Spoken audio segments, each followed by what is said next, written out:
This podcast is sponsored by nobody. Hey dudes, welcome to Splat from the Past, the only 80s themed horror and sci-fi show where things can get totally radical.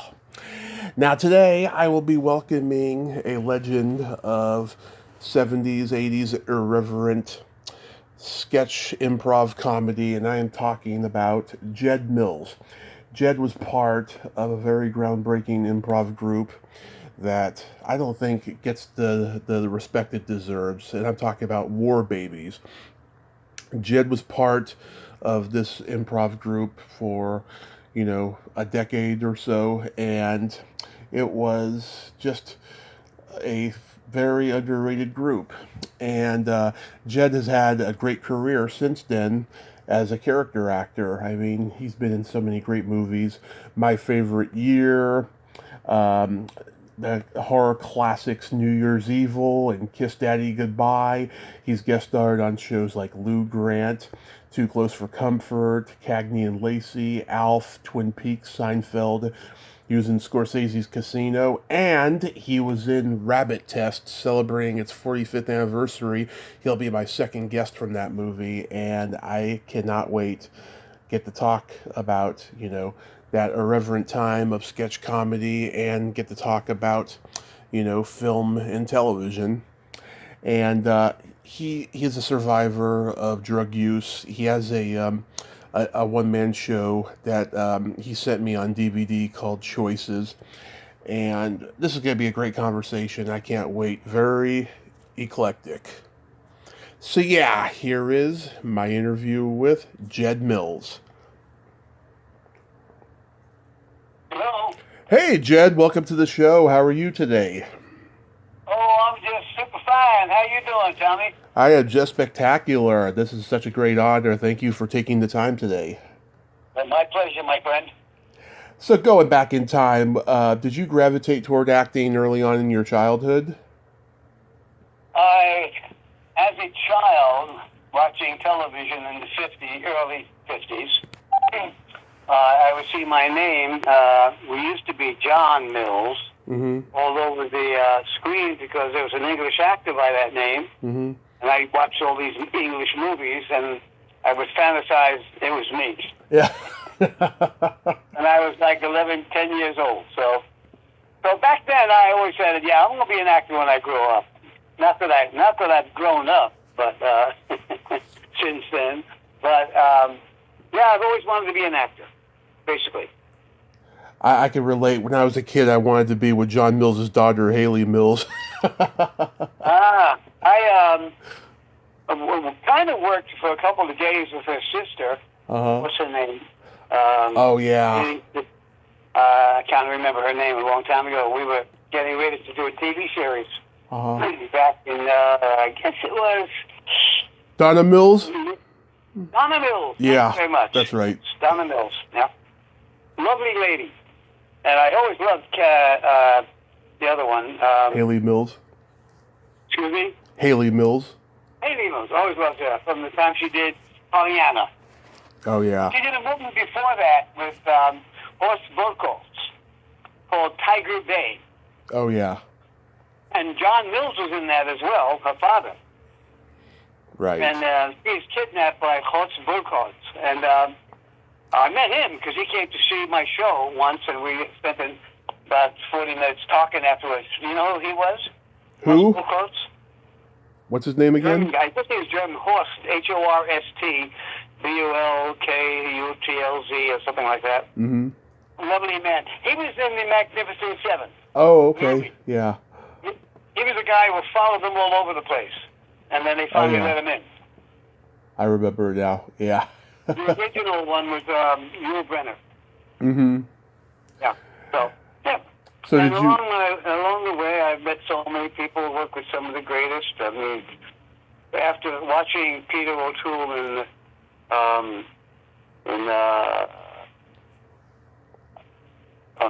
Lawrence of Arabia? Huh? Lawrence of Arabia? Lawrence of Arabia. Watching that movie, I never thought I would ever see this man, let alone hang out with him, when I did a movie with him called My Favorite Year back in 1982. And I was invited into his mobile home. We had a mutual friend. And I went to the mobile home, and he told me stories all night long about what these two guys would do when Peter O'Toole came into town. And I was there with Peter O'Toole actually being told stories. It was like one of the highlights of my life. And not to mention the other people. I worked also with so many great people. And we'll get there. I thought I was great. How about that? So, it's like goes down comes around. Yeah. So did you get involved in school plays and community theater? I did. No, not really. In the 8th grade in public school in Brooklyn, my teacher wanted me to be in a play. And I said, no, I don't want to be in a play. I don't know why I said that. I wanted to be an actor, but I didn't want to be in a play in public school. And so she gave me the script about 3 or 4 days before the play. It was going to be on a Friday. And Friday, she says, around 11 o'clock, she says, have you learned your lines? I says, no. She says, get down to the auditorium, stay there and learn your lines because at 1 o'clock you're going on. And I knew she was serious.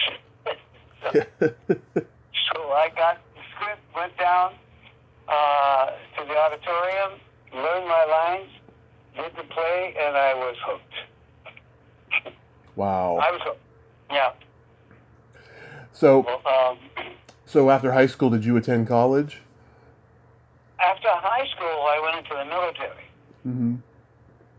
So I didn't go to college. I went to Germany for 2.5 years. Got a different kind of an education. I was stationed in several places in Germany. In Germany, I was basically a soldier in communication. Mm-hmm. But I also was on the wrestling team, and then I would also do some stand-up gigs in the EM club, the Enlisted Men's Club. Mm-hmm. I was writing stuff, doing some, but I wasn't doing it on a regular basis there. I did it maybe about 15 times in Germany. And then I came back from Germany after 2.5 years there, and soon went to school at University. What was his name? Wallace something Wallace. He was the worst acting teacher on the planet. I didn't know that at the time. I didn't know. I knew that I didn't like what he did. I knew that he was awful. I didn't know that it being awful means you're not a good teacher. I didn't know that. But I was with him for 6 months and left New York University. Mm-hmm. Went to HB Studios. You know HB Studios in New York? Herbert Berghoff. That's really, what's his name? Herbert Berghoff. Herbert Berghoff, thank you. Yeah.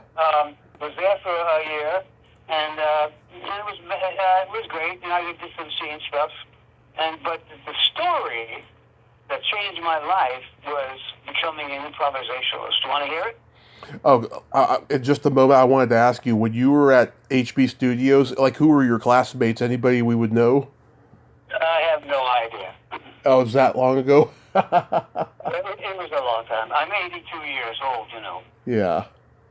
So that was when I was in my 20s, I guess. Yeah. Okay, tell the... But when I was in another acting class, mm-hmm. I was in somebody who became rather famous in porno films. What was his name? Harry Reams?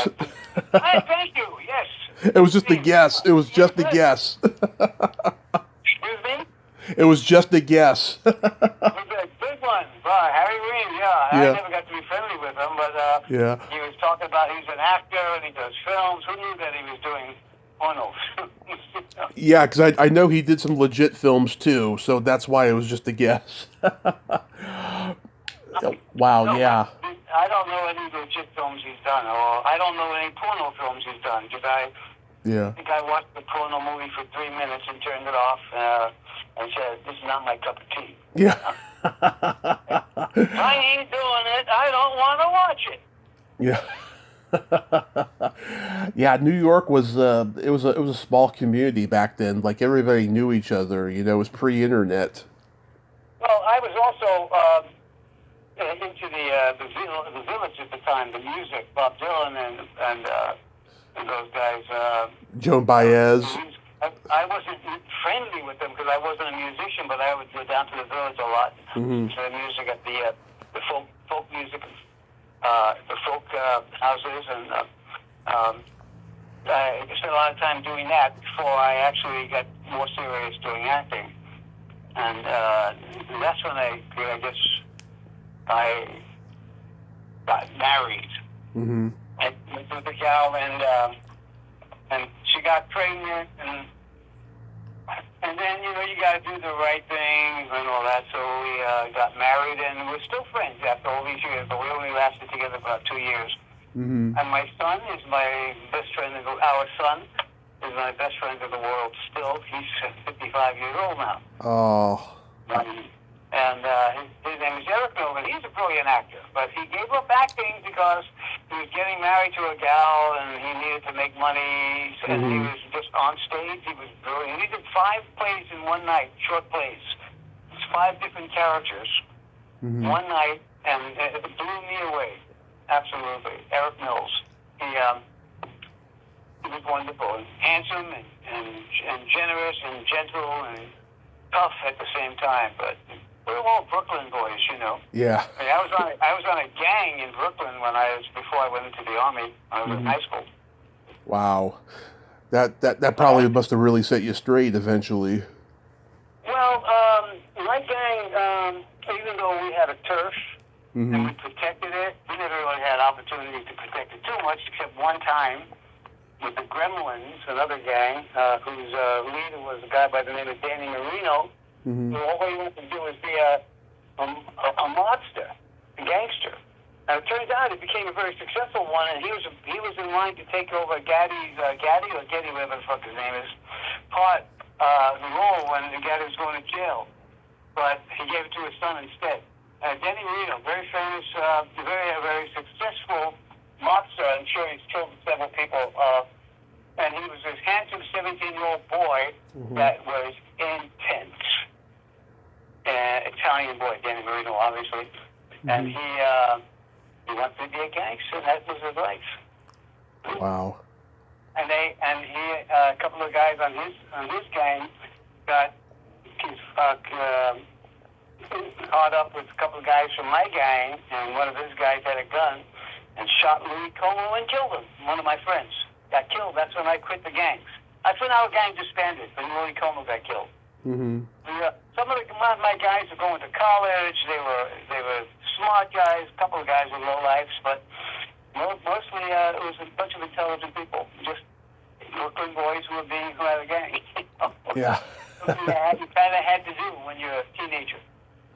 Yeah, I mean, those gangs, sometimes there's some smart guys in there, who shouldn't be there, and eventually they find their way, and then some of them tragically don't, Yeah.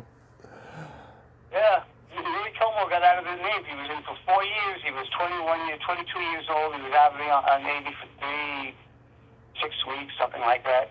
He was killed on the streets of Brooklyn. And he got killed under a marquee. Wow. Movie marquee.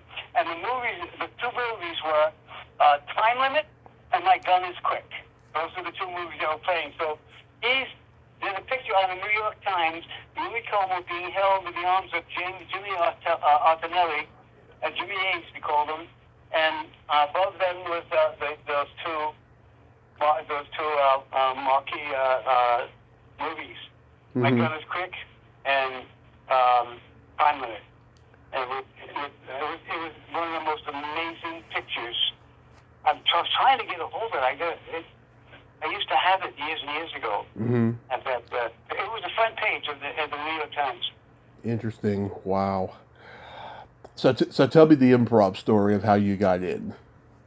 Well, I was already in acting classes and one thing or another, mostly method acting. I was at the Actor Studio, I was at HB, and I wasn't really crazy about it. HB was better because we were doing scenes, but the Actor Studio was, what's his face, the famous teacher who I thought was terrible. Lee Strasberg? Strasberg, yeah. I think he'll just like hearing himself talk, if you ask me. Yeah.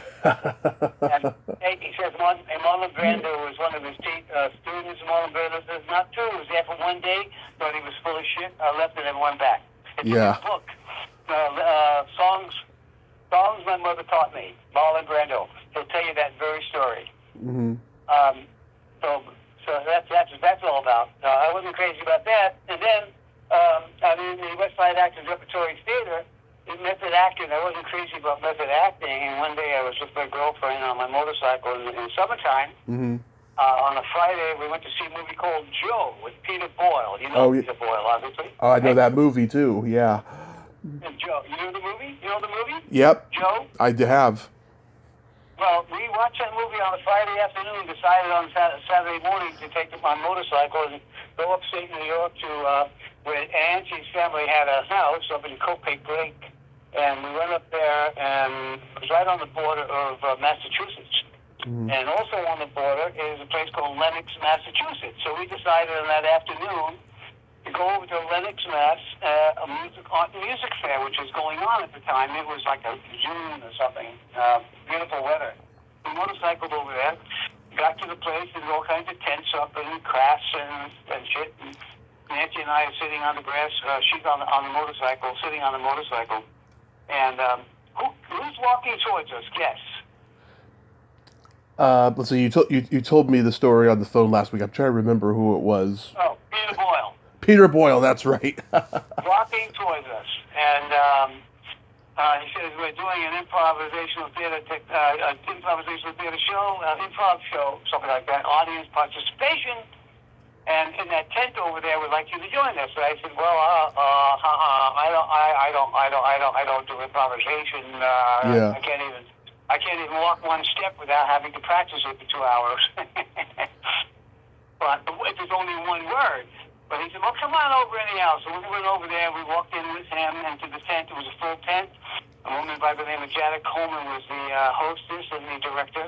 Mm-hmm. And she was walking in with Peter Boyle, and she said, okay, everybody, we're going to be doing some improvisational theater stuff, and we're going to ask for audience participation. So enjoy it, come on stage and have a good time. And guess who she calls on first off? Mm-hmm. Get on stage. Guess who she calls on? Me. You. Calls on me. So the way she directed it, I could do what she said. There's a phone is calling. I should have. Let me see. I can't lower the volume because you won't hear me. It's okay. I couldn't turn the phone off because then we couldn't talk. So I get up there, and with the way she explained it, I could do what she wanted me to do a scene with David Spielberg, a comedian, very well-known at the time. Oh, yeah. And we did, and I did great. She wanted me to not laugh. He's going to try to make me laugh. Couldn't make me laugh, and she was impressed by that, and she called me another 9 times throughout the hour and a half. And everything she asked me to do, I could do based on her directions. Mm-hmm. And, I mean, it just felt great. And at the end of the show, Nancy and I walk outside. We're sitting outside the tent. We're talking. And she's, Janet is with a bunch of people. Mike Nichol, Elaine May, Alan Alda was there. I didn't know any of these people by face, but I knew some of them by reputation, but I didn't know who they were. Mm-hmm. And they're all talking, and kind of pointing at me a little bit. And finally, I'm getting a little weirded out, but finally they came over to me, and Janet said, we have a improv theater company in the city called the Loft Players. We would like you to join our company. Changed my life. That very moment changed my life. No time at all. I was studying improvisation with another person from that group called, her name was Tamara Horrocks, and we worked in a place called the Bank, which was right under the Brooklyn Bridge, on the Brooklyn side. Mm-hmm. Used to be a bank, and we rehearsed and practiced and studied improvisation theater techniques based on Viola Spolin's method, about 9 months, 5 hours a day, 5 days a week. Mm-hmm. And at the end of that, she said, "Okay, we're going to do a performance. They're going to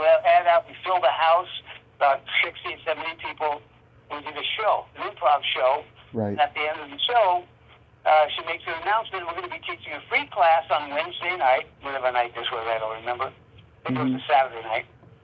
And everybody here is invited to come for free. And they said, okay. So then we get back to the green room, and she said to the cast, and I, myself being one of them, she says, who would like to teach the class on Saturday night? I was the only one to raise a hand. So on Saturday night, I show up, 50 people show up, Hammer is not there, and I taught that class. I worked that workshop, and I've been teaching improvisation ever since, 50-something years ago. Wow. That's how I got into improv. And it changed my life. I became a different person. I mean, different aspect. The art of communication is part of the work study. How to listen is very important, and not just talk all the time. Because you learn more. I learned that you learn more by listening than you do by talking. A lot of people don't shut up, kind of like I'm doing now, but I'm supposed to be doing that. I remember. That's what I'm doing here. I remember Tamara Hurrock. She was in MASH. Yes. Yeah, Nako. That was her name in the movie. Where do you get this from, Tommy? I grew up watching everything, man. I have it all absorbed in my mind. Remember the opening of the movie, which he was doing, and the opening of the helicopter was landing, and they're all running towards the helicopter. Yeah. She was a rather heavy-set gal. Yeah. That was Tamara. She was amazing, a brilliant woman. She turned me into an improvisational theater techniques. And we were very, very good friends. We stayed friends for a couple of years, and we lost contact, but she would always get in touch with me and invite me to shows and invite me to be a guest on one of the things she was doing. Yeah. Then she married another guy, changed her name to Tamara Wilcox Smith. Yeah. You know about that as well, huh? I do. Where do you live, Tommy? Right now I'm living in Redding, California, but I'm from San Francisco. You told me that 17 times, right? Yeah. Please don't make me tell it again. So who else was in the War Babies? I know Susan Krebs was there, right? Susan Krebs, Karen Kay. Peter Riegert. Peter Riegert? That's on, Shenstein? what? Shenstein from Animal House? Yeah, what did you say his name was? Shenstein. No, well, he had a nickname. Yeah. I can't remember what that was. Boone. He was friend of the lead guy. Yes. Peter Riegert, Boone, yeah, Donald Boone Shenstein was his name. Yeah, but that's not what they called him. They called him something else. I swear to God, it's Boone. Boone or Shenstein. Yeah, Boone, that's what they called him. I'm sorry, you're right. Yeah. Yeah, Tim Matheson was the lead. Who else? Archie Hahn. I know Archie. He's been on. Yeah. Walter Okowitz. Okowitz. Oh, my friend Okowitz. We were really, really good friends. He passed away. Yeah, that was sad. He was in a wheelchair for like 15 years. That was horrible. Kept saying he's going to lose it, and his legs were gone.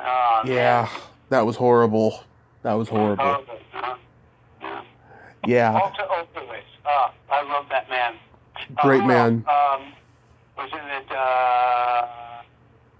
Marcia Myers. Okay. Marcia Myers, Lenny something, the guy, what's Baker, something Baker. I haven't seen him for 45 years. He was in El Dorado, the movie. El Dorado? With El Dorado, with John Wayne, Robert Mitchum?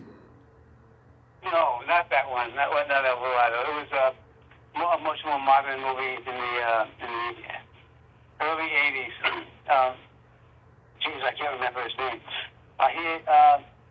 That guy, and who else? John Welsh. Okay. You know about John Welsh? Sounds familiar. I'd have to Google him. Well, John passed away about a year ago. He had Alzheimer's. Mm-hmm. He was like one of the most brilliant brains. And improv. You have to look up War Babies on the internet and watch the stuttering drill sergeants. Okay. It's Hahn and Marcia Myers, and it's an opera. Okay. It's an opera, and they sing opera gibberish, and they start up. And they're just absolutely brilliant.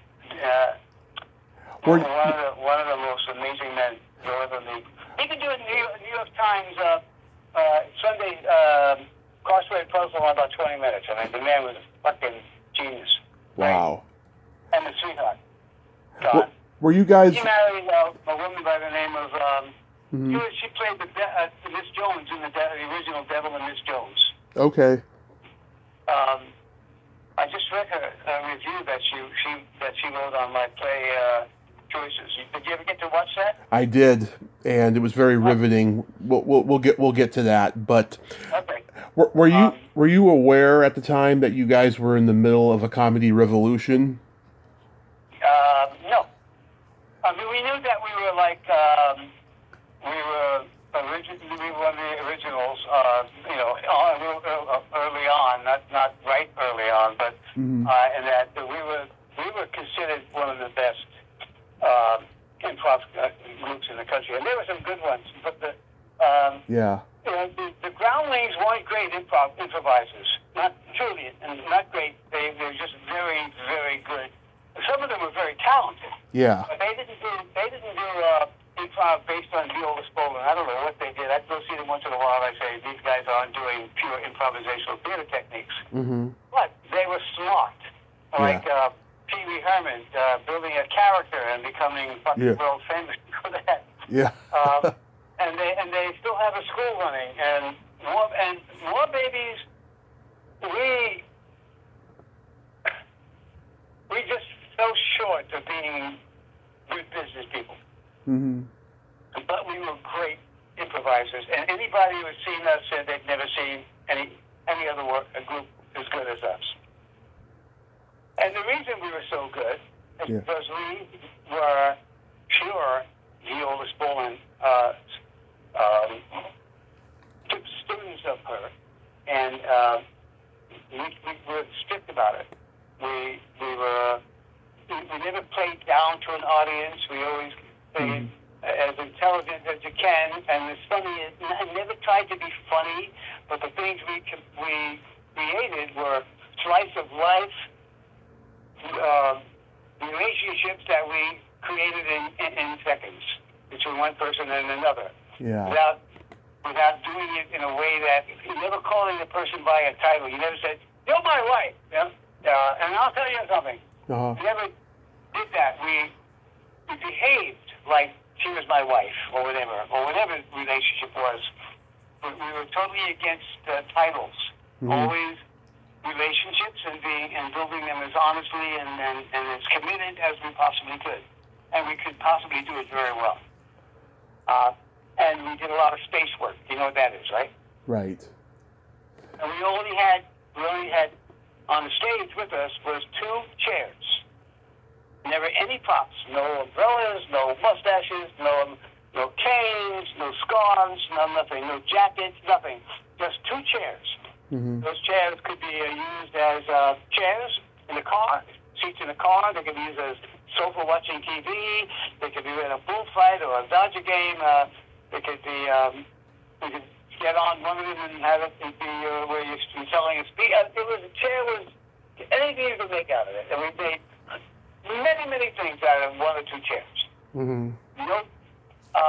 No turning up collars. No turning up our sleeves. Everything. Even if you had long sleeves, you were wearing them, and you were miming rolling your sleeves up with your hands. Never, because every time you created a character, that character would be, and this would be something in some way that the audience would visualize that character. And if you spoil that image by using your clothing, that character would, the clothing you're wearing, that character might be destroyed somewhat. But to keep that character alive and real, we mime face work is what we call it. Face work, the different collar, if it's cold out there, or scarf, take an imaginary scarf or a hat or a pipe,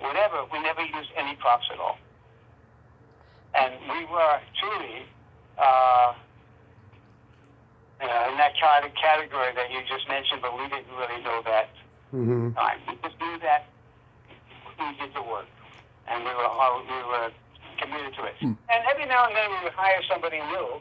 Mm-hmm. I wasn't the original member. Yeah. I came in 5-6 months later. I was invited, but I didn't want to be a part of it because they weren't as good as I thought they would be. Mm-hmm. Because they weren't together that long, and I had already gone to 2 or 3 improv companies and almost a year of studying and teaching and whatnot. Mm-hmm. And my friend Debbie White, Yep. you know who she is? I don't. Remember Josh White, the Josh White show, what do they call it? Josh White Light Show that they did behind all the rock bands back in the 60s. Oh, yes. Josh White. Well, she was an improviser with us, and we became friends in the first company, the Lost Players, and then she moved on to War Babies later on, and invited me to come and join them because they got rid of a guy, they needed to replace him. And I went there and I looked at them. I said, "Nah, no, thank you. I don't really think so." And then a couple of months later, she called me again and she said, "I think you'll like the way they progressed." I went back and I said, "Yep, okay, I like them." And I brought a lot of the different formats that we used from that moment on till the time we stopped. I brought these formats and things to the group because I was much more experienced than anybody else. Nobody in that group would admit it. So in 1976, yeah. I still love to this day. She's about like she's I guess she's 75, 78 years old. You know? Mm-hmm. And short. She was very cute, but she got rather big, width-wise. But she didn't go out a lot. I think she's stuck in the house. Oh dear. Yeah. So in 1976, Dick Clark sees you guys, brings you out to Hollywood for a pilot called Easy Does It with Frankie and Annette. And then what happened? The network didn't pick it up? It was a limited 4-week gig. Mm-hmm. And it was a summer replacement show. Mm-hmm. It was never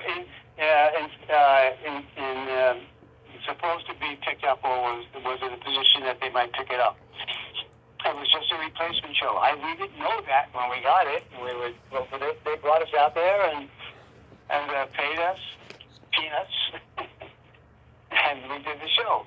It was great. We had Andy Griffith was one guest one night. Bob Hope was a guest one night. Liz Torres was a guest. I don't know if you know who she is. I've heard. Yeah, Liz Torres. She's brilliant. Mm-hmm. See what? Liz Torres is brilliant. You know Liz Torres. You know where she is now? Because we became very good friends, but I haven't seen her in 25 years. I have no idea. I know a guy who interviewed her on his podcast, but I don't know what's up with her. She was a babe. We had a kind of a strict relationship right after the show. But we became friends, but we were very good friends. Liz Torres, we had Nancy Williams was a guest. Maybe one of the most boring people in the world. But a lovely man. And the other one was, what's her name? Who's she's a stand-up comic. If you tell me her name, I'll be very impressed. Elaine Boozler? Nope, she wasn't on it. She was always talking about her husband, Wolf. Her husband, Wolf. Wolf. And she says, ah! You thought she'd say, well, Phyllis Diller? Oh, yes, Phyllis Diller. Yeah. Phyllis Diller was always there with her, for the whole week that we were working together. She was there with her companion, a woman companion, and they had a Rolls Royce car, but they only drove it in the daytime because neither of them knew how to turn the lights on at night in the car. And I became friends with Phyllis, and I said, "Come on, I'm going to show you how to do this." I took them outside where the car was parked, and I showed them how to turn the lights on and turn them off. It was pretty simple. You just pull a little thing out and stick it back in when you turn them off. And they were so happy. She was an absolute doll, by the way. Mm-hmm. And they were all nice. Andy Griffith was a sweetheart. You know? Oh, and there was also another person on the show was Tim Reed. Oh, yeah. Venus Flytrap. He was a regular. Yeah, Flytrap. He had just regular with us. he probably had just cut ties with Tom Dreesen because they were a comedy team.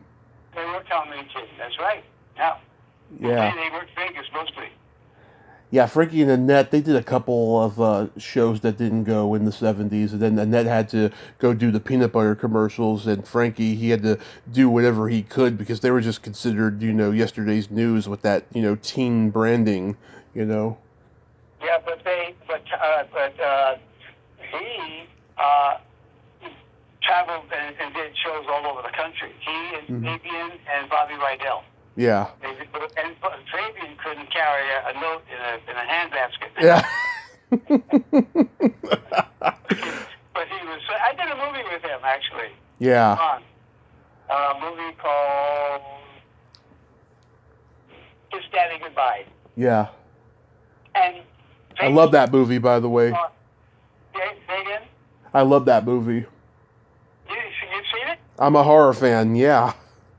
Oh, wow. A fan. I don't relate to that, actually. Yeah. Well, we'll get there slowly. I'm curious. Did you guys do improv at the Comedy Store? Oh, yeah. Comedy Store, both New York and Los Angeles Improv. Mm-hmm. We did. I think we did. We worked anywhere, including on the subway, on a ferry, New York. We went to old people's homes and did improv for them. We were just all over the place in New York before we came to LA. And then we got booked to do a lot of universities. We did. God, if I can remember. We did Harvard, Yale. Where else? I loved being up in Harvard, and then when I did one day with them, we were going to be there for 4 days, and I get called that I got booked on a commercial that I had to come back, so I couldn't stay with them in Harvard. I did a wounded vet commercial, hire a vet, and it was a national thing. I was in bed and I was having a nightmare in the commercial. And I was on crutches and and it was a hire the vet commercial. So that's why I didn't stay there that long. But we went and we worked for Burlington Mills. We went out to, they brought us out to their island retreat but we didn't realize Burlington Mills was one of the enemies of the earth at the time. We worked all the time. As an improviser with War Babies, out to Hollywood, I'd run into somebody and another actor would talk, and how you doing? Anything? Nah, nothing's happening right now. That person would say, how about you? Well, I'm working all the time because people come to see War Babies, and I would get this show and that show, and I got a play called Creeps where I played a person with cerebral palsy and got every award. LA had Los Angeles Drama Critic Award. I got the LA Weekly Award and the Drama-Lark Award for this character that I played. I played a person with cerebral palsy. I was on stage with that for an hour and a half. Did you know about that by any chance? No. I didn't think so. Because that's stage, and once it's over, it's over. But if you watch the video, the choices, I play it for a moment. I play a character, cerebral palsy, just in that little bit. Do you remember that? Yes, I do. Yeah, that was the character I played. I didn't do it as well in that show as I did on. Yeah. I hadn't done it. I mean, it was okay, I suppose, but it was an amazing experience. So for 5 nights a week for an hour and a half, I had CP, no doubt about it. So according to chiropractor 2 or 3 times a week. So according to IMDb, you were in one of Stallone's first movies, No Place to Hide. I was. Yeah, what was that like? Well, I had no scenes with Stallone because he was a rebel and I was an FBI man chasing him. Myself and another guy, we were 2 FBI guys. Can't remember his name. But but my friend is in touch with Sly these days. Yeah. And he asked told Sly that he was hanging out with me, who was in that movie, and he said, "Oh yeah, I told Jed I said hello." He never met me.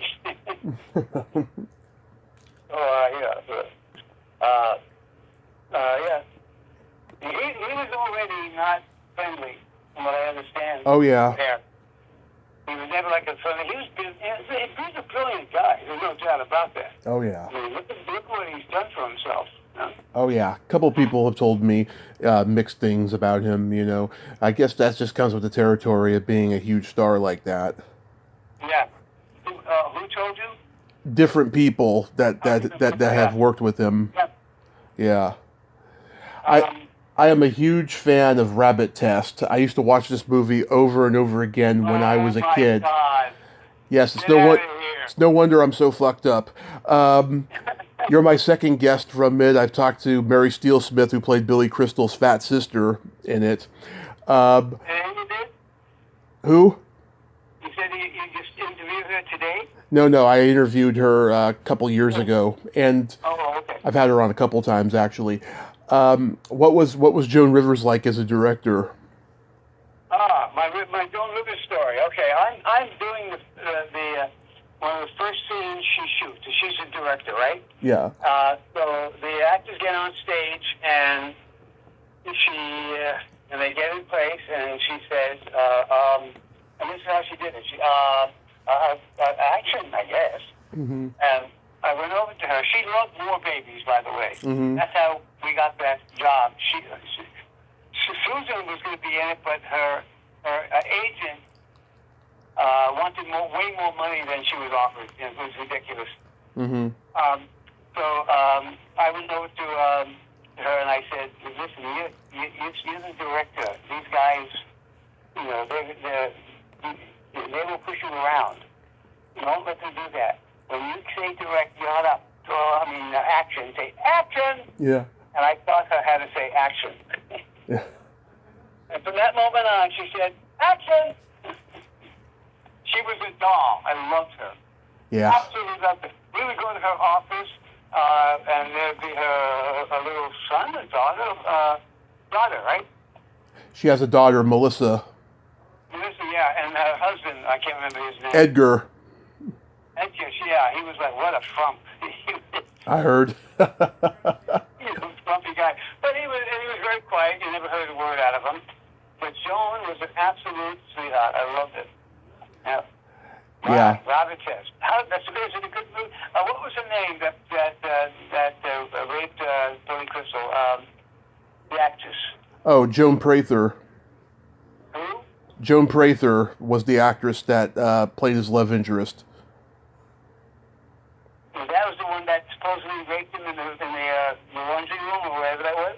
I can't remember if that was her. It's been a while since I watched it. The other one was a beautiful blonde. She had a short career, really, but she did a couple of nice things over that time.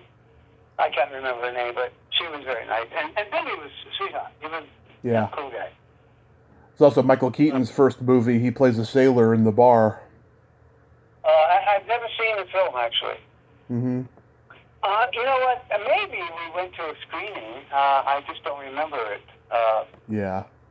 Yeah, possibly. It's a long time ago. That was probably like 78? Yeah, 78. Yeah. Oh, wow. You got here June 30th, May 30th, 1976. Mm-hmm. We arrived here. And I was in Hollywood for the first time in my life. You did a few episodes of Lou Grant. I got to talk to Ed Asner before he passed. What was he like? He was an angel. Mm-hmm. My mother came to. I would say my mother would come from Brooklyn to Long Island at this point, I think, Mm-hmm. to visit and stay with me in L.A. as visiting. Mm-hmm. And whenever she would come, I would take her with me to the set. And she came with me to the set of the second one I did. The first one, when I played an orderly, I think, in the hospital, which was an award-winning episode, by the way. Mm-hmm. And Ed Asner comes to my mother and says, oh, Mrs. Mills, can I do anything? I don't remember the words, but this is the kind of thing he did.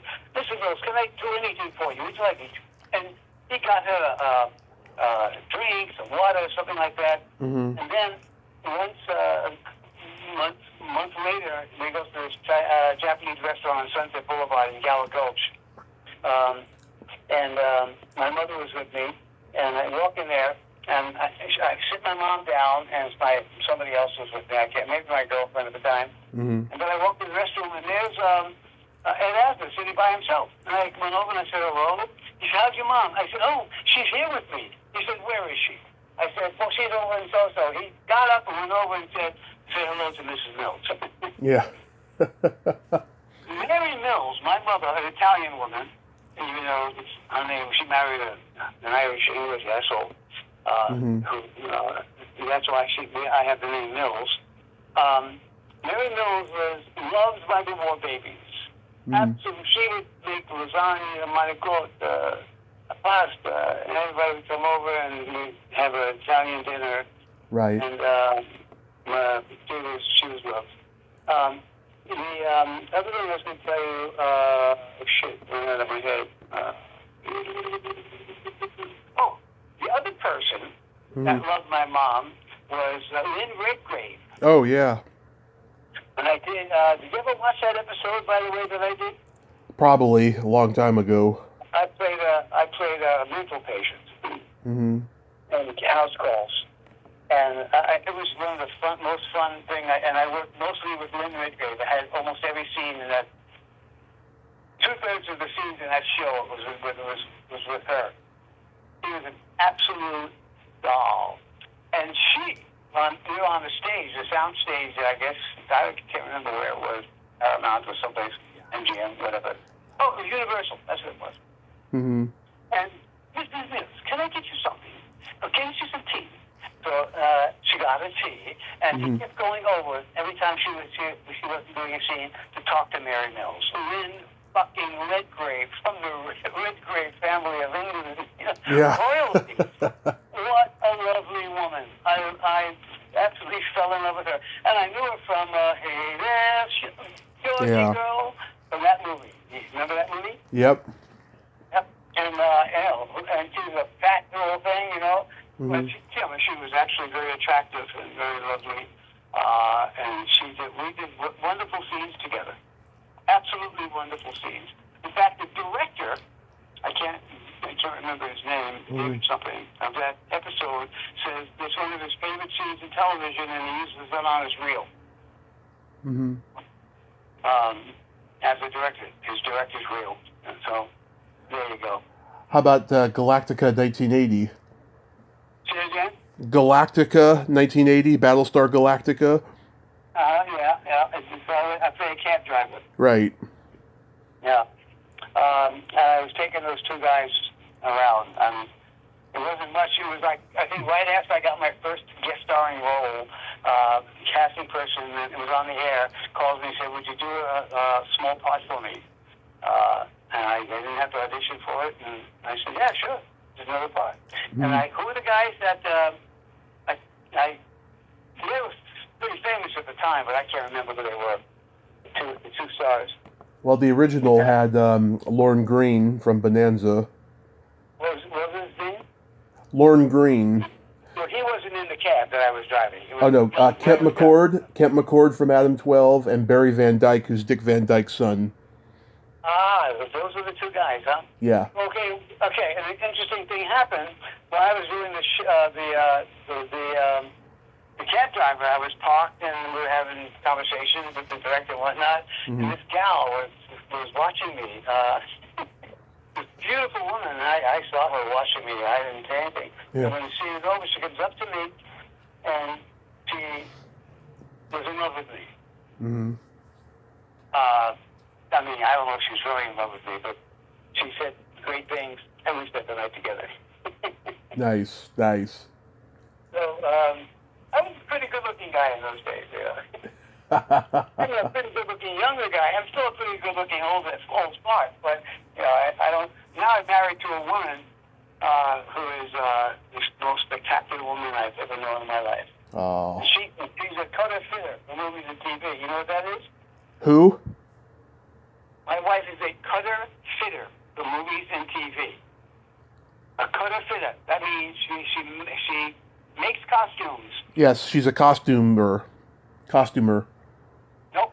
Wrong category. Cutter fitter is her category. Okay. Costumer is the person who gives out costumes that are already made in the trailers or in the dressing rooms.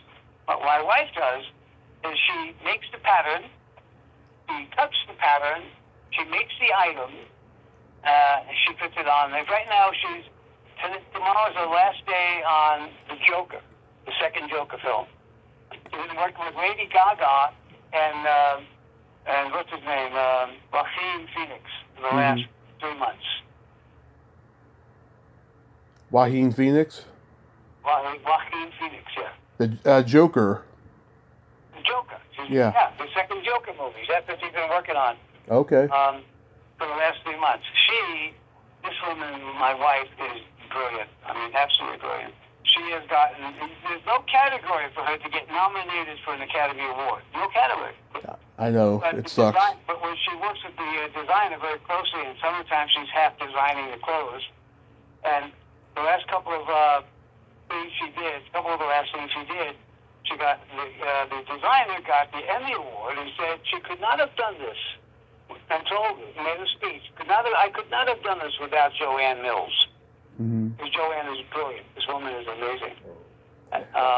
She's done tons of things, great, biggest movies and TV shows. Nice.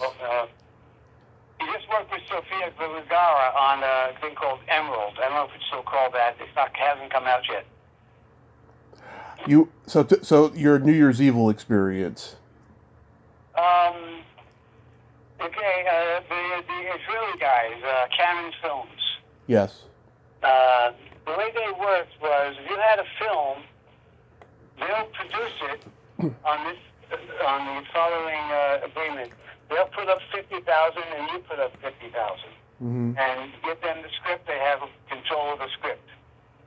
And what they do is they don't put up 50,000. They shoot it for $50,000. Yeah. They call in savers all over the place. They make what they do is they make films that people go to see. We had no contact with those, very little contact with them. And I helped cast the movie. I didn't get credit for that. And one of the people that I definitely cast was, what's her name? The girl who gets killed in she's hiding under the bleachers in a park. What's her name? Beautiful gal. Terry Copley? Who? Terry Copley? You got it. Because I had her on, yeah. Say again? I had her on the podcast. Oh, you did? Yeah. Yes. So they had several women come to my house, and I auditioned them, and I cast her in that. And a few other people. I cast Chris Wallace. He was the cop. Yep. He was a friend of mine, so I got him in that. What's the name? Kramer. Grant Kramer, I've had him on too. I did it. Sweetheart. Do you know who his mother is? Yes, Terry Moore. Terry Moore. Yeah. She was.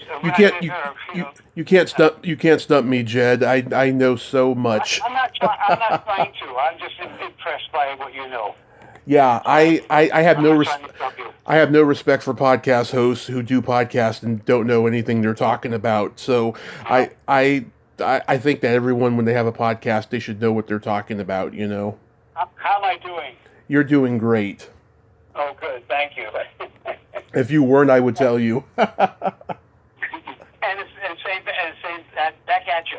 Yeah. Thank you. I mean, I'm very impressed by you, Tommy. Thank you. You did a few Incredible Hulk episodes. Anything stand out there? Oh, God, yes. You've seen them, I take it. Mm-hmm. Have you? I saw the Incredible Hulk years ago. Yeah, okay. Well, the first one I played Teddy. And Teddy was a little wave little guy, talked like that. It was the sidekick of the look-alike gangster who Bill Bixby played two roles in that. He played himself and a gangster. Mm-hmm. and I was the sidekick, the gangster.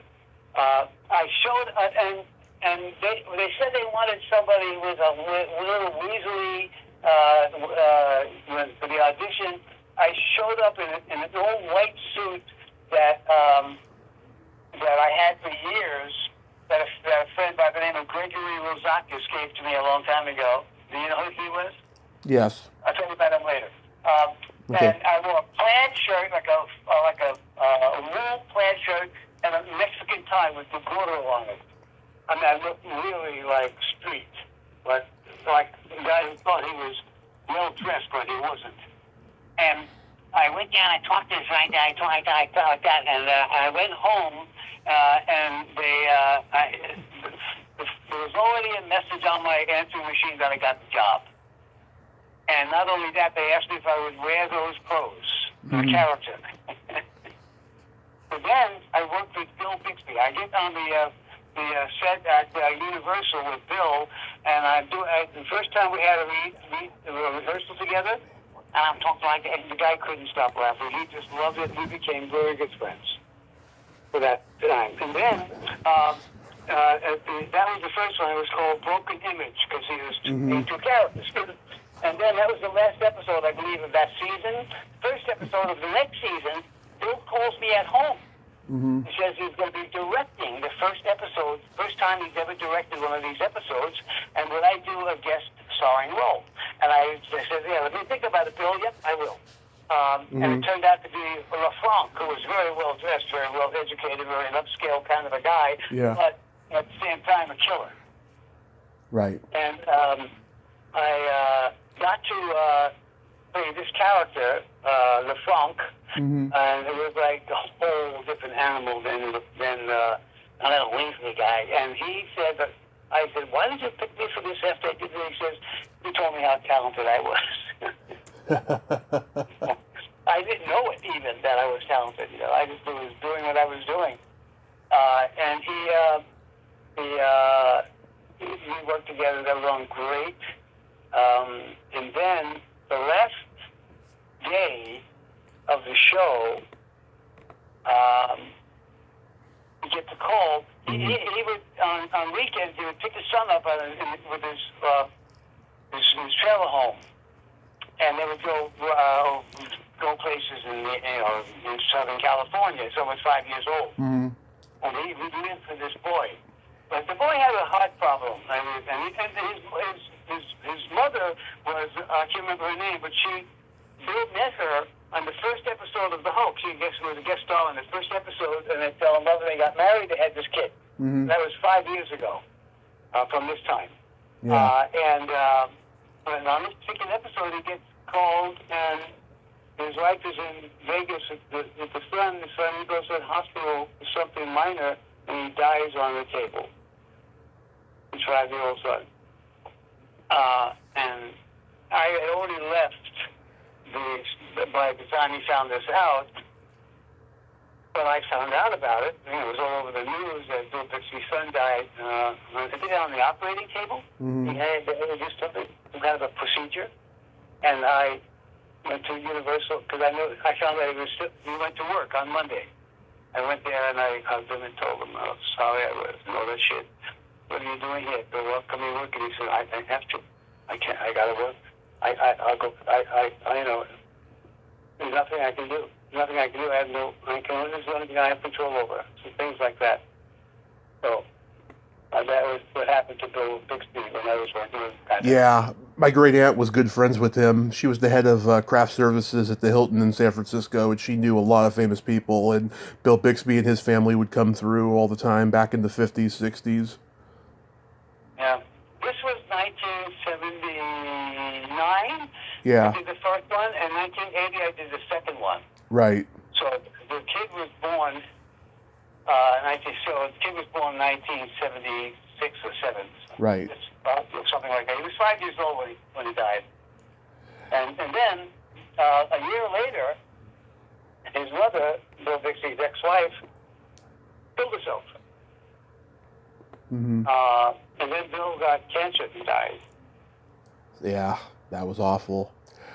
I've talked to Bruce Kimmel about the creature wasn't nice. He told me he hated the cut that came out. What was your experience on that movie? The picture wasn't nice. They cut me out. Oh, I okay. wasn't in the movie. I played a thug on roller skates, and I was so Yeah. good. The scenes are great. I thought we did a great job. Hmm. But I watched the movie, and I wasn't anywhere in it. But I got still on credit. I was in the credits. Okay. Um, Kiss Daddy Goodbye. You play a biker. I played a biker who was with these other guys. They killed the father of these two kids. Mm-hmm. And we're all in there. We get arrive at this property and it has a little pool, a hot tub maybe.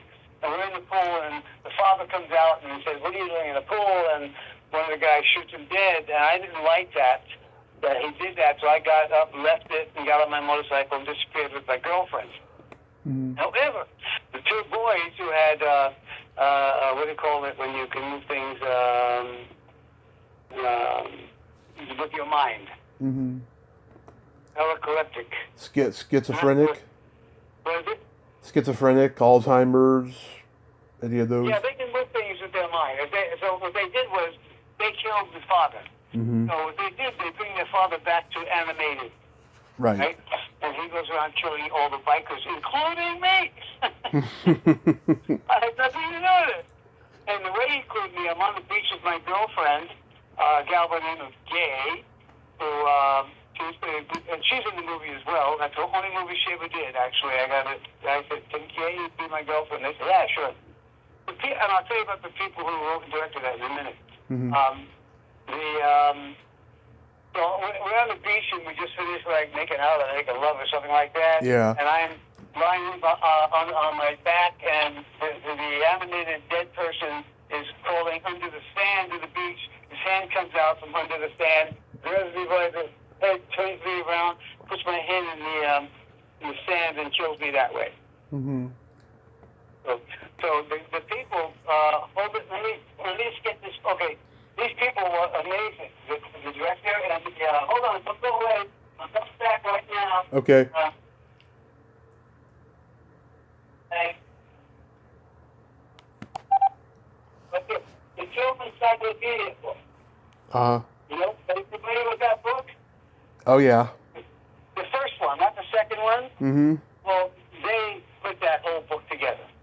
Okay. And I didn't know that. I had already been a fan of that book. It was one of I think I was a film noir, a fan, and I was always looking at film noir movies and seeing who was in it, and the ones I've seen, and looking for see the ones I haven't seen.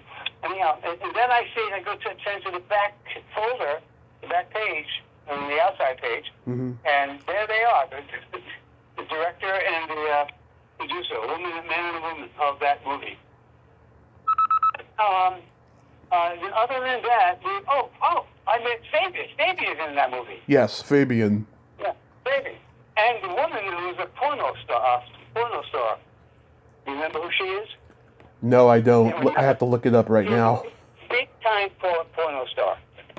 She's in this movie. She's very nice. Fabian was a sweetheart too, by the way. Oh, Marilyn Burns. Marilyn Burns. Yeah. Yeah, I think that's her real name. I don't think that's the name she went by, but I could be wrong about that. I don't know. I don't know. My favorite year, I love that movie. So you had a good experience with Peter O'Toole you mentioned earlier? Yep. Yeah. My favorite year. Yeah. Yeah. You love that movie. I love it. My high school did the play of it the year after I graduated. I wish they did it when I was there. I could have done stage crew for it. I loved it. Yeah. My friend, name went right out of my head. Richard Benjamin? No, not Richard Benjamin. The one, remember the movie? Yeah. The guy who gets hung up on the coat rack? Yeah. What's try to remember. Phil Bruns. Okay. And Peter O'Toole went to RADA together in the 50s. Mm-hmm. And they've been friends ever since. Whenever O'Toole would be in town, he had a key to Phil's apartment, which is on, in Hollywood, on that street that becomes, what the hell is it? At Melrose, I can't remember. He would go, no matter what time he got there, he had a key to Phil's apartment, 3 in the morning, 4 in the morning, 6 in the morning. He would open the door, go in and wake Phil up and say, motherfucker. Yeah. Get up. And this is what Phil told me. One night he said to me on a set of My Favorite Year, he said, let's go and hang out with Phil. I said, with Peter. I said, there's no Peter. Who's Peter? He said, Peter O'Toole. He says, you can't just go hang out with Peter O'Toole. I didn't know they were friends. Yeah. He said, no, we're all friends. So we're not going to go.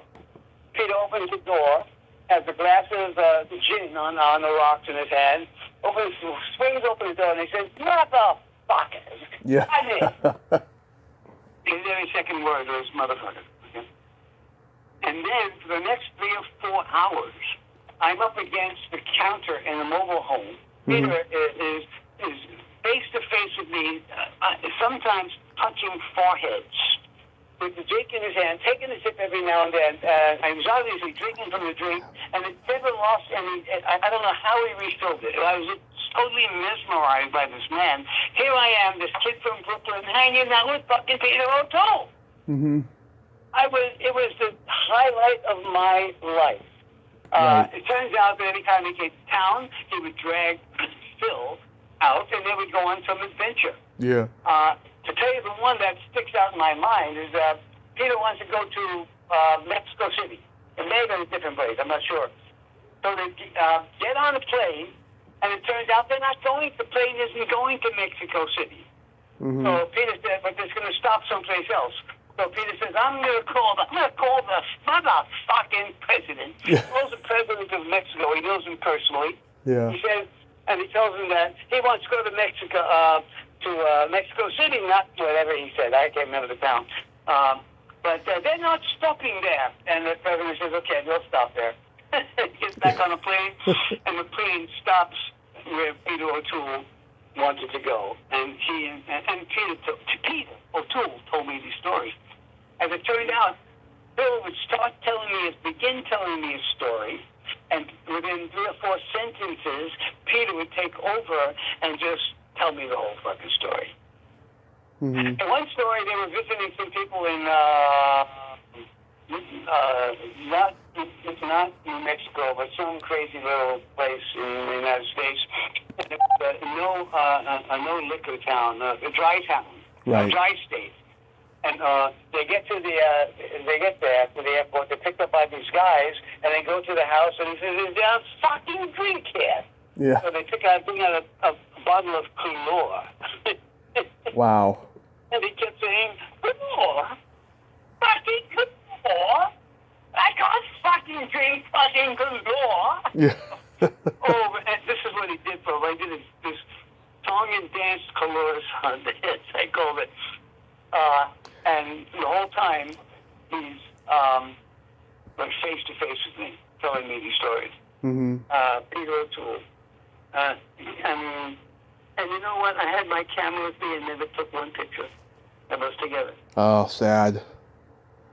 Yeah. No one had. And there are no pictures in the film that I could actually. I mean, there's one picture of Peter O'Toole, and you can see me in the background, but that's. Yeah. Yeah. No one really carried cameras that much in those days, sadly. Well, I always had a camera with me. I've been taking pictures since I was in Germany. Mm-hmm. But this time, it never came to me to take a picture of me and Peter O'Toole. You know, because I was so mesmerized by the man, I never thought of it. And I had the camera in my hand. I always had it on my shoulder. The other thing I want to tell you, then I really kind of got to go. Uh-huh. You don't know about my relationship with Carrie Fisher. If you know about that, I love Carrie Fisher. I did a tribute to her on here last year because I love Star Wars, and I really love Carrie Fisher. Go ahead. Well, before I ever met her, I'd seen her pictures, and I said she was really cute in the picture in Variety. And then I saw Star Wars, and of course I fell in love with Carrie Fisher. And then War Babies did a show one night at the theater in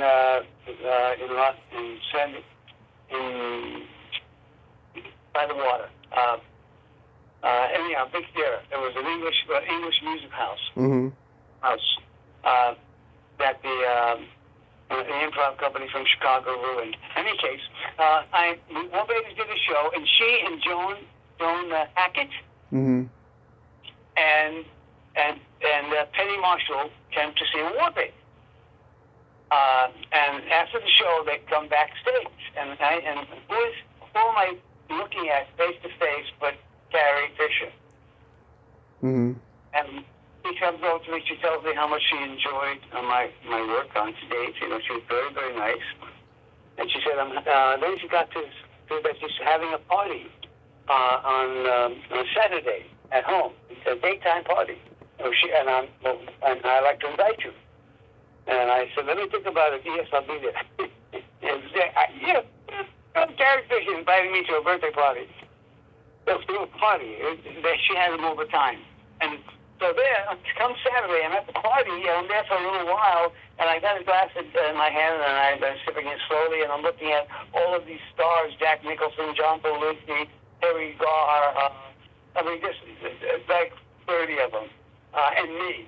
And Carrie comes over to me, grabs me, holds me down, like, that way that they put someone down and they kiss them. You might do that with a woman. You bring it down and you come down and kiss her. Harry did that to me and kissed me. Yeah.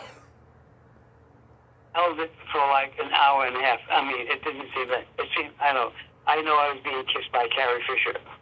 And as we come up, and somebody took a picture of us kissing. And her kissing me, actually. I mean, I was just fucking miserable. I was out of it.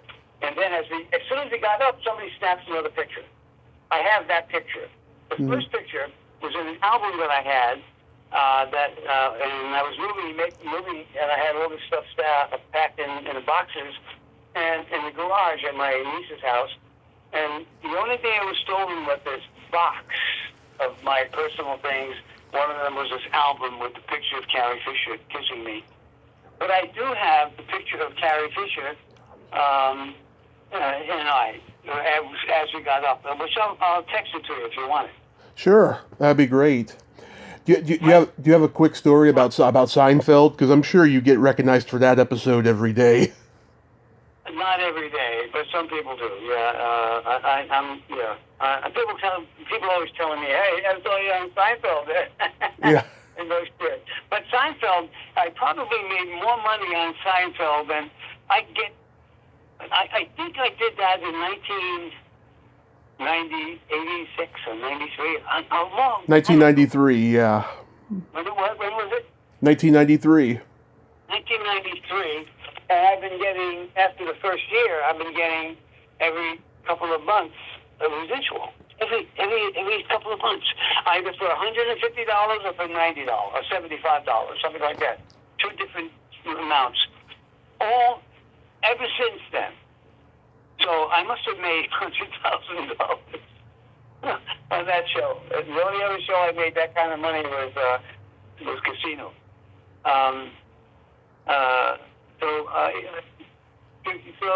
But what about Seinfeld? I knew what's his name back in New York. Larry David. Larry David, because we did the improv, and we were both. He did stand up, and he was great, and he loved the War Babies. So we always chatted. I got to know him. Then I auditioned for that particular role, and I told Larry, I said, Larry, I still remember one bit you did that it was great. I could probably tell you, but I said, tell me, what was it? So I said, you said that if I had women, I love breasts. This is good now. I love breasts. If I had breasts like a woman, I would stay home all day. I would never leave. I would stay at home, play with my breasts all day long. He said, that's really, really close. And then he did the bit for me at the audition. And working with Scorsese on Casino, that's got to be a career highlight. doll. It was absolutely. You know, you know the movie you saw. I'm sure you saw the film. The guy gets the pen in the neck. Mm-hmm. I told you to get that. Yeah. And then Pesci kicks the shit out of him. Mm-hmm. I told you about this. Oh no, you didn't tell me about this. No. Oh, okay. Well, that's the role I auditioned for. Mm-hmm. But and when I'm auditioning, I'm improvising. Okay. So Mm-hmm. And that's a scripted role, and I improvise other stuff outside the script. Okay. So I didn't get that role. That guy worked one day, and I worked 12 weeks because he wanted somebody who could improvise. Mm-hmm. And Marty would say, Jed, okay, I want to do something so-and-so, you know, and so, but I got to tell you, some of the stuff I did was just cut out of the movie, but they had to do that because the movie was too long, I guess. But the one time, and when De Niro, who is it? Pesci is taking pictures, and they're burglarizing a place, and me and Frankie Vincent are pulling a safe off the wall, Mm-hmm. right? And he said, say something about how hard it is, okay? And then he says, action. And I misunderstood something that he said, and I wasn't sure that he said action. So I didn't do anything. He said, okay, cut. Jed, and then Pesci chimes in by saying, we give the guy a line and he can't say it. Could you imagine saying that to a fellow actor? Oh. I said, No. I can say a line of Joe. He said, but I misunderstood I didn't understand the word. Marty said it very, very, because it was an intimate kind of thing. He said it very low. I wasn't sure he said action. Mm-hmm. I was waiting to hear for action again. And I wanted to punch a little fucker out, but I didn't, obviously. Yeah. So yeah, I saw Choices. I got it in the mail last night, and it was very riveting. You know, I mean, I've been there too with addiction and alcoholism and what have you, and it was something I could relate to. I felt like I was watching an AA meeting confession as much as it is a one man show. You know, I mean, how have you been doing lately? You know, with fighting temptation. Oh, I don't have any at all. Uh-huh. I have dreams, but I have no temptation. Okay. And it's been, 15, 18 years or something like that since I stopped doing that shit. I made the show as though I was doing it in an AA meeting.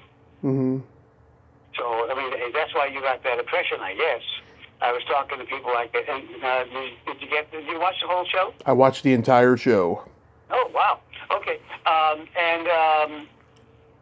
Yeah. So that's why you got that. You know, that's why you felt that way. I was addicted for a long time. Unfortunately, that's what killed my career. Mm-hmm. Drugs.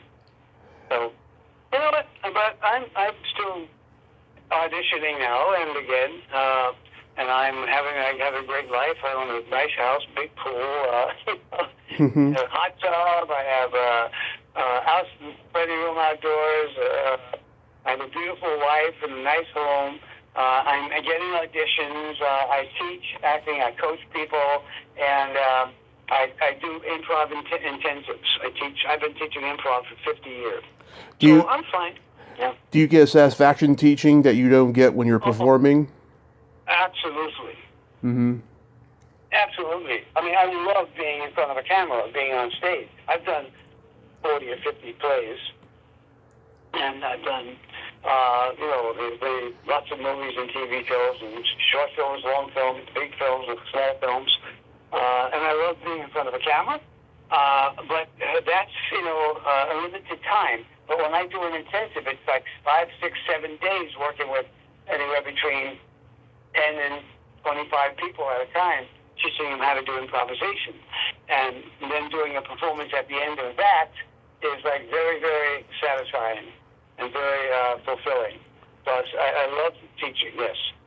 Wonderful. Jed, you are living the dream. I want to thank you so much for coming on today and sharing these great stories. My pleasure. It was really, you blow me away with your knowledge, so it was as much fun for me as I hope it was for you. It was. And I'm very impressed by your knowledge, and If we lived together, if we lived in the same town, I'm sure we'd get together and hang out. Yes, next time I'm in Los Angeles. Next time I'm in Los Angeles, I will let you know. Look me up. I sure will. You right. You have yourself a great day and be safe out there. All right. Take care, my friend. Take care. You so much. Thank you. Bye. Bye-bye. Well, there you have it. Jed Mills. Ain't he a cool dude? Oh, he's a character is what he is. And I'm glad that we got to talk today. He's been through a lot and he has persevered. And it was an honor to talk to him. A legend of improv comedy. Well, until next time, this is Tommy Throwback Kovac saying there's no shame in living in the past because the present sucks. Later, dudes.